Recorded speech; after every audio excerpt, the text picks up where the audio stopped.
Hi friends, మీకోసం మరొక వీడియోతో మీ ముందుకు వచ్చానండి. అందరూ ఎలా ఉన్నారు? అందరూ బాగున్నారు అనుకుంటున్నాను.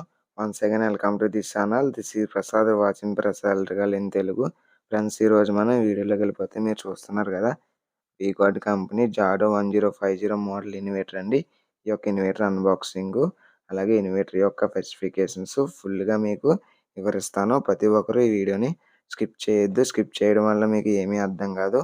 అలాగే వీడియో నచ్చితే లైక్ చేయండి. లైక్ చేయడం వల్ల మాకు మోటివేషన్ వస్తుంది. అలాగే మరికొందరికి వీడియో వెళ్తుంది కాబట్టి వాళ్ళకి కూడా ఏదో ఒక విధంగా ఉపయోగపడుతుందని నా ఆశ. కాబట్టి ప్రతి ఒక్కరు ఈ యొక్క వీడియోని లైక్ చేయండి. మీరు చూస్తున్నారు కదా, డిస్ప్లేలో ఈ ఇన్వర్టర్ యొక్క ప్రతి ఒక్క డీటెయిల్స్ అనేవి మీకు మెన్షన్ చేసి ఉన్నాయి. బాగా అబ్జర్వ్ చేయండి. అబ్జర్వ్ చేయడం వల్ల మీకు ఉపయోగం ఉంటుంది. చూడండి, ఇక్కడ ఇది మ్యానుఫ్యాక్చరింగ్ డేట్ ఉంది. అలాగే అమౌంట్ ఎంత అనేది ఉంది. దీని లోపల ఎన్ని ఉంటాయి అనేది కూడా అక్కడ అబ్జర్వ్ చేశారు. ఫ్రెండ్స్, ఇది నార్మల్గా మనకు అట్ల వైపు ఇంగ్లీష్లో ఉంది, ఇట్ల వైపు హిందీలో ఉంది. అంటే హిందీ వాళ్ళు కూడా చదువుకోవడానికి ఈజీగా ఉంటుంది కాబట్టి. అలాగే ఈ యొక్క ఇట్ల వైపు తిప్పుకుంటే ఈ యొక్క మొత్తం దీని యొక్క స్పెసిఫికేషన్స్ అన్నీ ఇక్కడ మెన్షన్ చేశారండి. అలాగే వీగార్డ్ కంపెనీ అని కూడా మెన్షన్ చేశారు. దానికి తోడు క్యూఆర్ కోడ్ కూడా ఇచ్చారు. పక్కన ఏదో గ్యారంటీ కూడా ఇచ్చారు. ఫ్రెండ్స్, ఈరోజు మనం ఈ వీడియో అన్బాక్స్ చేసి దీని లోపల ఏ కంటెంట్స్ వస్తున్నాయో చూద్దాము. నాకు చాలా ఆతృతగా ఉంది ఎలా ఉంటుంది అనేది. మీరు కూడా చూడండి. ఫ్రెండ్స్, ఓపెన్ చేసుకనే థర్మాకోల్ షీట్తో ఈ యొక్క ఇన్వర్టర్ ప్రొటెక్ట్ అయి ఉంది. ఎందుకంటే మనం ఎక్కడైనా ట్రావెలింగ్లో గట్రా ఇన్వర్టర్కి ఏమి అవ్వకుండా థర్మాకోల్ షీట్లతో అనేది ప్రొటెక్ట్ చేస్తారు. ఇది కాదు, ప్రతి ఒక్క ఎలక్ట్రికల్ వస్తువుని ఇలాగ ప్రొటెక్ట్ చేస్తారండి. మన ఈ వీడియోని ఓపెన్ చేసి చూద్దాం. లోపల ఏంటి ఉన్నాయో చూద్దాం. కవర్ తీసి అందుకనే కవర్ తీస్తున్నాను. కవర్ తీసి ఈ యొక్క ఇన్వర్టర్ను ఫుల్గా చూపిస్తాను. మీకు కూడా అర్థమవుతుంది ఇన్వర్టర్ ఎలా ఉందనేది. అంటే తర్వాత ఫ్రెండ్స్, చూసారు కదా, ఇది ఇన్వర్టర్ అండి. ఇన్వర్టర్ చాలా బ్లూ కలర్ బాగానే ఉంది. గ్రే కలర్లోనే చాలా నీట్గా ఉంది. అంత మెటల్ బాడీయే. అలాగే ఇక్కడ ఈ యొక్క ఇన్వర్టర్ ఫ్రంట్ అండి. ఫ్రంట్న మనకి నార్మల్గా వీగార్డ్ కంపెనీ అని ఉంది. ఇది కూడా ఉంది. అలాగే పవర్ బటన్ కూడా ఉంది. పైన డిస్ప్లే ఉందండి. అందులోనే మనకి ఈ యొక్క ఇన్వర్టర్ యొక్క స్పెసిఫికేషన్స్, అలాగే మనం ఏ విధంగా ఇన్వర్టర్ని కాపాడుకోవాలనేది అక్కడ ఇంటిమేట్ చేస్తుంది. అలాగే ఇక్కడ దీనిపైన బ్యాటరీ ఏ విధంగా కనెక్షన్ ఇవ్వాలి, ఈ ఇన్వర్టర్ని ఏ విధంగా వాడాలనేది ఇక్కడ కార్డులో మనకు మెన్షన్ చేసి ఉన్నారు. మనం బ్యాక్ సైడ్ తిప్పి చూద్దాం. తిప్పి చూసి ఇప్పుడు వైర్లు ఏ వైర్లు వచ్చాయి అనేది కూడా చూద్దామండి. ఆ కవర్ తీస్తే మనకి వైర్లు బయటకు కనిపిస్తాయి. అప్పుడు మనం ఒక్కొక్క వైర్ గురించి మీకు వివరిస్తాను. ఇది ఇన్వర్టర్ ఒక బ్యాక్ సైడ్ అండి. ఇక్కడ మెయిన్ సర్క్యూట్ డయాగ్రామ్ కనబడుతుంది. చూసారు కదా, ఇది ఎంసీబీ అంటారు.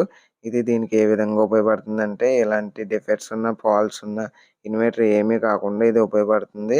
ఆ బటన్ అనేది బయటకు వస్తుంది. మనం ప్రెస్ చేయడం వల్ల మళ్ళీ అది కనెక్ట్ అవుతుంది. అలాగే మెయిన్స్ ఇన్పుట్ కదా, అంటే మనకి ఇన్వర్టర్ కరెంట్ కావాలి కదా, కరెంట్ ఉంటేనే పనిచేస్తుంది కాబట్టి ఇది మెయిన్ ఇన్పుట్ వైర్ అండి. ఇది 220 వాట్స్ నుంచి 550 హెర్ట్జ్ దాకా ఉంది.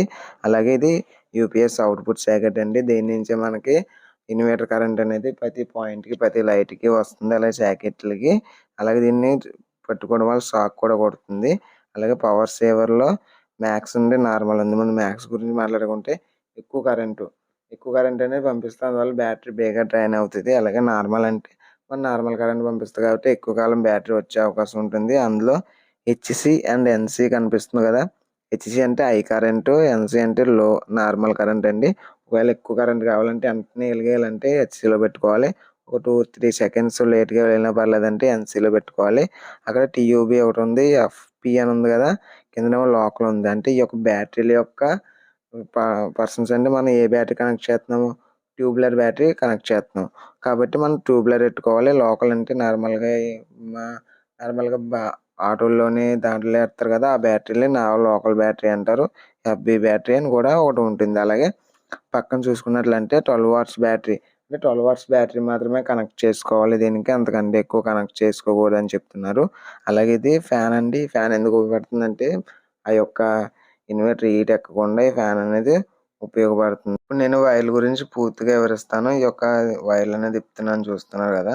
ఇప్పుడు నేను తీస్తున్న వైర్ ఉంది కదండి, ఇది ఇన్వర్టర్కి మెయిన్ సప్లై అండి. అంటే మనకి ఇన్వర్టర్కి కరెంట్ కావాలి కాబట్టి దీని ద్వారానే ఇన్వర్టర్కి కరెంట్ అనేది వస్తుంది. అలాగే ఇప్పుడు ఇందులో రెడ్ కలర్ వైర్ తీస్తున్నాను కదా, ఇది ప్లస్ వైర్ అండి. అంటే బ్యాటరీలో ప్లస్ అని ఉంటుంది కదా, ప్లస్ సింబల్‌కి మాత్రం ఈ వైర్ ఎయ్యాలి. ఇది మైనస్ వైర్ అండి. అంటే న్యూట్రల్ లెక్క. ఇది మైనస్ మాత్రమే ఈ వైర్ ఒకవేళ రివర్స్ చేసినా బ్యాటరీ అనేది పవర్ అనేది ఇవ్వదు. ఒకవేళ కాలిపోయే అవకాశం